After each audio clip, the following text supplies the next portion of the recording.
Hello, welcome back. Someone told me in class that they watched one of my videos and they said it was a tad boring. Now, I understand these things are a little awkward. I'm literally teaching to an empty class. But you at home, I want you to be entertained. So I figured I'd spice it up a little bit. Also, we have a test this week. So I need you to take on this attitude of no stress, and we're going to conquer the test just like the Vikings conquered most of Europe. By the way, they didn't actually wear helmets like this. It's very disappointing. But this helmet is not disappointing. But anyway, so what we're going to do today is we need to go over these EOC practice questions. It's the most fun thing you can ever do. Yay! Actually, it's not that fun. But if we do it and you get good at these, when it comes to the end of the year, when we get to the EOC, it will be A-OK. EOC, A-OK. All right. To my people who keep hollering at me because I'm barefooted, guess what? Back again. Hey! All right, let's jump right in because I'm wasting time at this point. All right, so first of all, remember, I always, on these questions, I like to read the question first, and I like to check out my answer options because sometimes you may know it straight up without having to read a whole bunch of stuff, okay? So, here we go. Which factor was a primary reason? By the way, I should have said this first. This is US.06 EOC practice questions, and I'll get these uploaded and I'll send them out, okay? Which factor was a primary reason for the shift described in this excerpt? Okay, so we don't really know. We got to look at the excerpt, obviously. Okay, so check it out.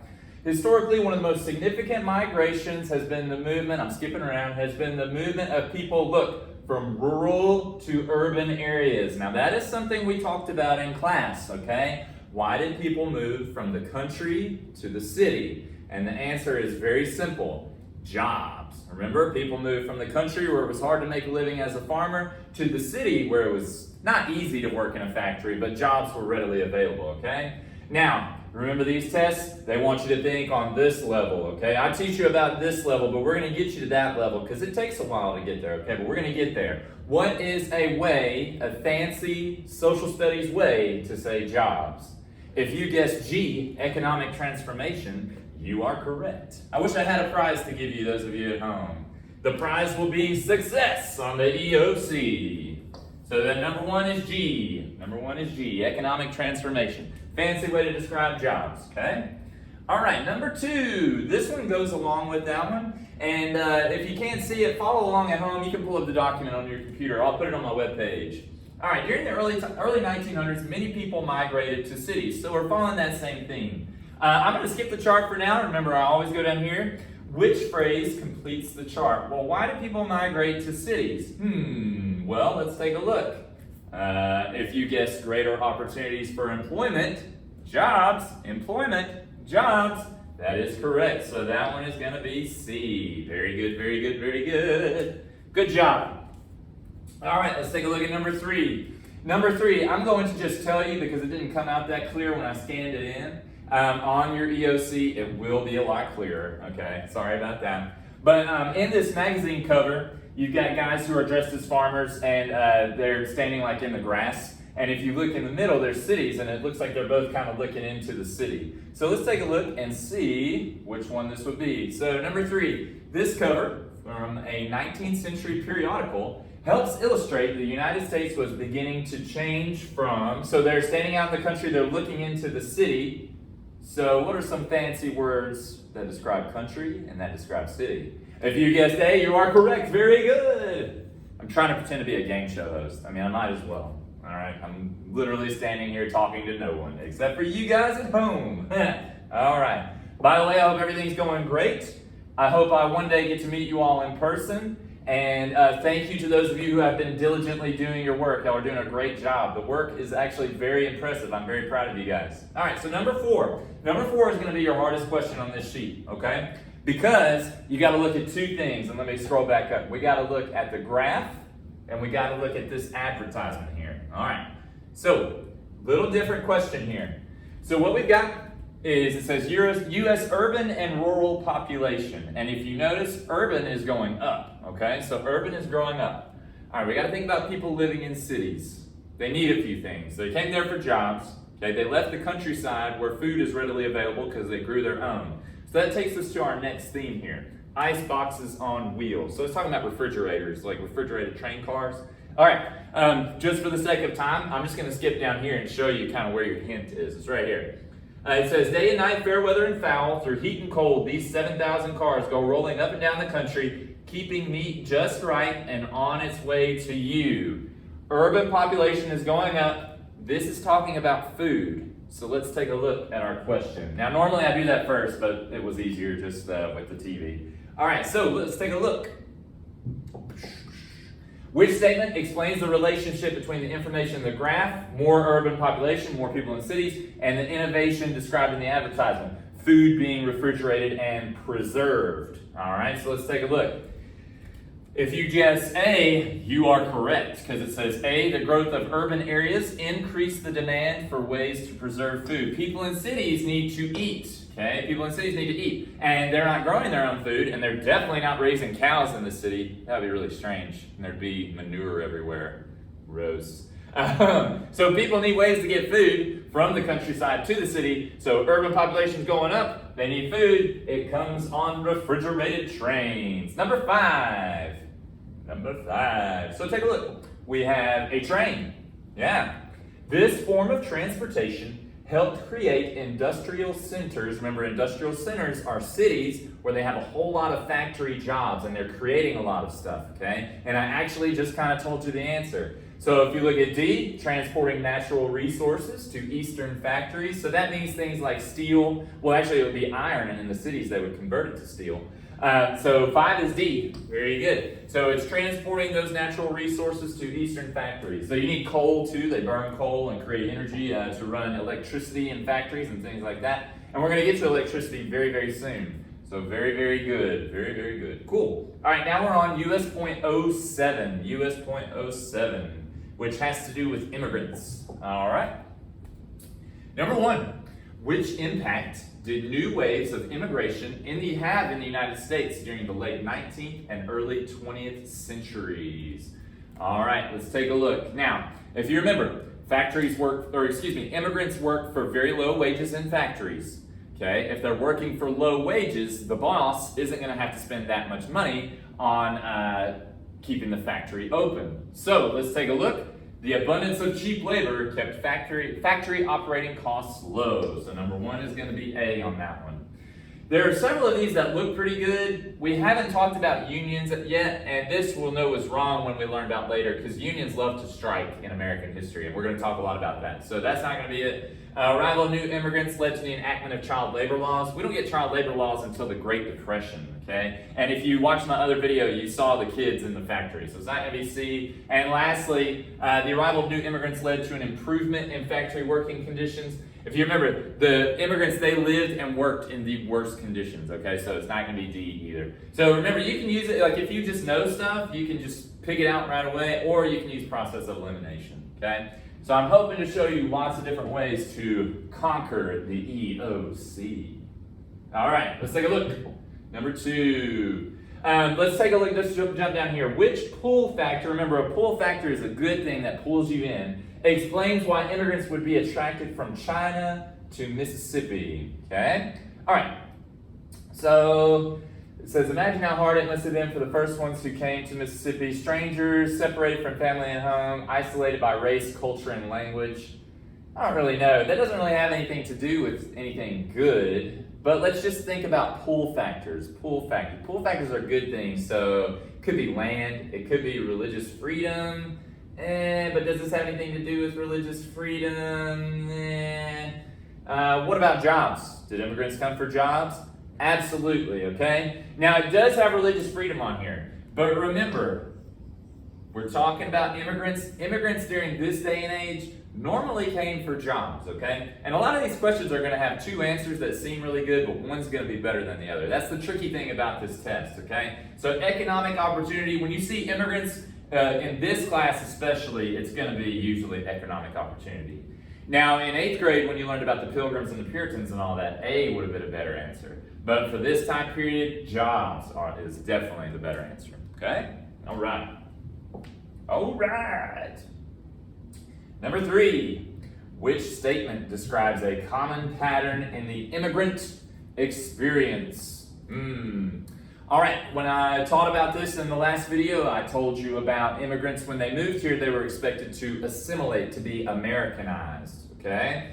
But remember, it's very difficult to learn English. English is one of the hardest languages to learn. And immigrants tended to just kind of hang out with people they knew and people who spoke their own language, and therefore they would settle in their own neighborhoods. Remember Little Italy and Chinatown from the video? All right, so if we take a look, it's going to be D. Number 3 is going to be D. Immigrants, ooh, that's a nice color. Immigrants tended to be concentrated in ethnic neighborhoods. All right, so neighborhoods where they speak the same language, got kind of the same culture, that sort of thing. All right, moving right along. Let's take a look at number 4. All right, I always read the question first because I might just know it, okay?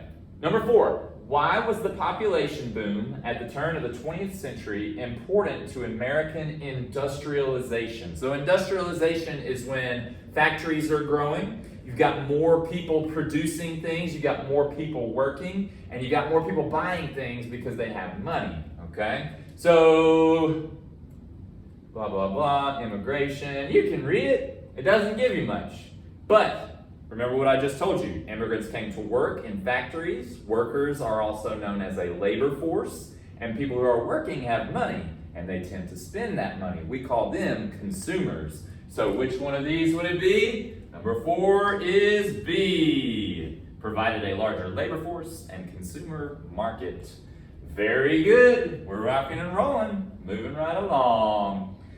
You probably have to zoom in on this one on your end. It's a little difficult and things get weird, so you can see it on the computer though on yours. Hopefully you have it pulled up and you're following along. Number 5, which of these factors pulled immigrants, remember pull is a good thing, pull factors are good things, pulled immigrants to the United States. Remember, immigrants want to come to the United States because they want to work, they want to make money. So number 5 is going to be D, potential employment. Remember, we can't just say jobs, they came for jobs. That's a great answer and it works. But remember, we're thinking at this high level on these. Potential employment is what we must say. Ready? Ready. Alrighty. So we got a graph here. Remember, let's skip the graph for right now and let's take a look. Which statement provides an accurate analysis of the trend shown in this graph? So we're actually going to have to look at the graph, okay? So let's take a look here. So we got, it says foreign-born population by region. So we're talking about immigrant population in each region. And you see population, looks like it's going up overall. Which bar is going up? North. Okay, so let's think about our cities that immigrants move to. Because remember, we're talking about foreign-born immigrant settlement. Okay, so the cities that I taught you in the other video, US.06, we were talking about Boston, New York City, Chicago, Pittsburgh, and then San Francisco, which is out in the west. But let's take a look here. Notice, north is all these. New York City, Boston, Chicago, and Pittsburgh are all in the north. They're above the Mason-Dixon line, okay? So, which one of these? What was in these cities, too? That's what I really should be talking about. What was in these cities? And really, we could have just looked at the answers. So that's kind of my bad, but you know, it's good to look at the graph.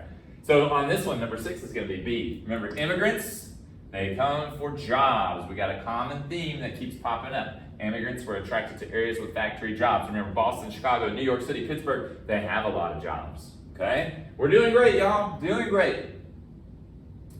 All right, number 7. A high school teacher wrote these bullet points on the whiteboard.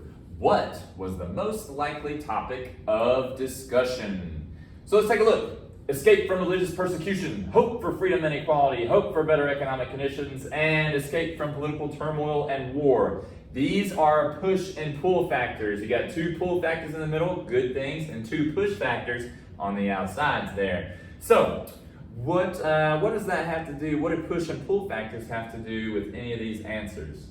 If you guessed H on number 7, you are correct. Remember, push and pull factors are reasons for immigration. Wow, I can't talk. Immigration to the United States. All right.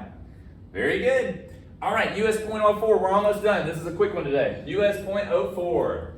This mainly has to do with problems in politics. And we got Boss Tweed. Boss Tweed, if you recall, was a leader of a political machine in New York City. Remember, he's very corrupt, he uses fraud, and he steals a lot of money from taxpayers. Whoops! Oh! Alright, so number one, based on this cartoon, and it's talking about this one, which institutions was NAST criticizing? This is Boss Tweed here. Notice it says bribery and corruption right under her nose every day of the week, okay? It's got a little quote there, don't need it. But, so Thomas Nast, he was an artist, and he criticized Boss Tweed. What did Boss Tweed run, okay? So Boss Tweed ran a political machine. So number one on this one is going to be B. By the way, this is US.04 EOC practice. US.04 EOC practice, okay? So number one is B, political machines. All right, number two, the brains. And we saw this cartoon in my PowerPoint in the other video, okay? So again, we got Thomas Nast. I'll scroll back up so you can see it. This is supposed to be Boss Tweed here, okay?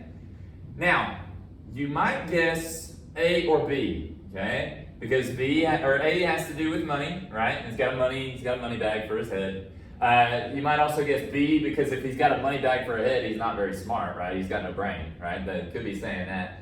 There's something deeper here. Remember, political cartoons always go deep, all right? They're not ever going to say exactly what they mean. You got to like read it and be like, oh, there's something going on here, I see. And if you remember the Gilded Age, it's all about corruption. So there's your key word there. So number two is going to be C. And in class, I had said the quote, he's got his mind on his money and his money on his mind. That goes with that one. The corrupt influence of money and politics in New York City. Alrighty. Let's do number three, which is the cartoon, then we'll go over to number four. So number three, you got a guy that kind of looks like Boss Tweed. He kind of just looks like a thug. And it says, in counting there is strength. In counting there is strength. Okay, remember I told you about Boss Tweed. He would have men go vote that have a beard. And then he would say, hey, go to the barbershop, shave off your cheeks, come back and vote another time. And then go to the barbershop again, shave off your mustache, and come back and vote another time. So that's 3 votes from the same person, and they're all voting for Boss Tweed, right? So which concern is expressed in this Thomas Nast cartoon? So which one of those has to do with like taking advantage of elections and being dishonest?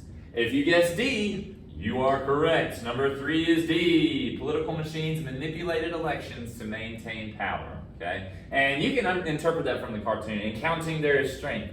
Well, if you're counting, you're counting, you're maintaining power through manipulation. Very good. All right. Number 4. Number 4 has 3 really good answers, but only one is going to be our best one, okay? And there's a trick to this one. See, these questions are tough. See, well, I teach you right here, and we got to get to right here, but we're going to get there. It just takes a little bit of time. We got to practice, right? Okay, so number 4, which groups gained power? That's your key, gained power.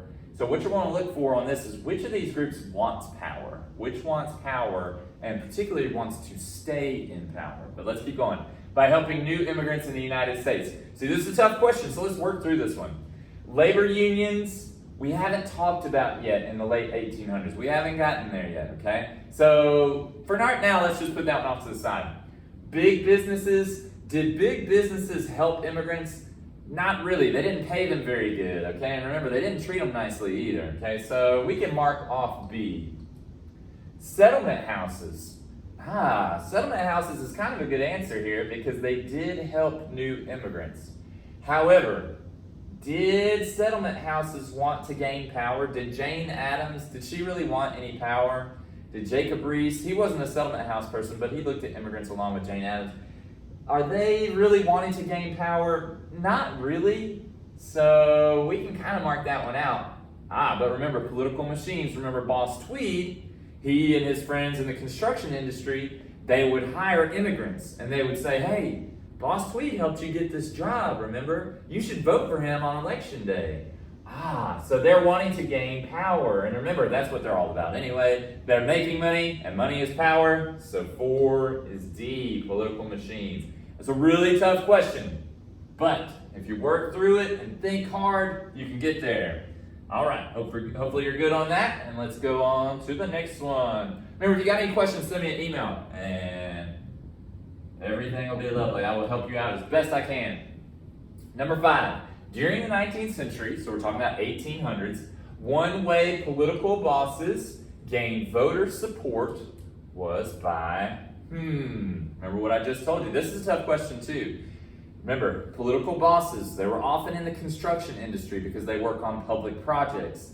They need money for those projects, right? Okay, and they use their friends in construction to hire immigrants, okay? And who do the immigrants vote for? Remember, we're looking at voters here, gaining voter support. If Boss Tweed and the political machines are helping out the immigrants and they're building things, building is your key here, infrastructure, it's going to be H. Remember, they're building new roads, they're building new courthouses, they're building all these new things in these cities, and they're charging the taxpayers this much money. They're saying, hey, this project's going to cost $1 million, when actually it only costs $500,000. And remember, Boss Tweed and his friends pocket the money, right? But remember, they also hire immigrants to work on those projects. So, urban infrastructure is going to be your key on that one. Number 5 is H. All right, I think we got 2 more. Woo! Almost done. Number 6. What was one reason for the expansion of machine politics in the late 19th century? Okay. So, remember, who do political machines, machine politics, who do they help out? Who do they give jobs to? Who do they expect support from in return? If you say immigrants, you're right. It is F. Number 6 is F. And remember, cities couldn't really help immigrants, okay? They weren't doing much. They didn't have a whole lot of money, okay? So, 6 is F. J, it seems like a good answer, but if you see this word right here, sorry. Settlement houses actually did help immigrants adjust to life, okay? All right, so 6 is F, and one more. During the Gilded Age, there was a notable increase in federal support for, all right, so let's take a look, because we're going to have to use process of elimination on here. The Gilded Age, lots of money going around, okay? So let's take a look. Growth of big business? Possibly. Remember, transcontinental railroads growing, factories are getting bigger. So let's hang on to that one just for a minute. Involvement in foreign wars. We did not discuss this during the Gilded Age. We're not there yet. This is going to come later, so we can eliminate that one. The acquisition of foreign territories. No, didn't really talk about that one during the Gilded Age either. Doesn't go there. This is going to come during the Age of Imperialism, which is actually coming right up. And then increased temperance regulations. This is the progressive era. That's our very next unit. So we're not there yet either. So, but we do know money was booming at the time. The economy was doing great. Jobs were doing great. So number 7 is going to be A. All right, that's it for that one. If you study these and you can figure these out pretty well, you're going to do great on the test that is actually this week, the Gilded Age test. So please, I hope you watched this video and got something out of it. And email me if you got any questions. And have an excellent day. Bye.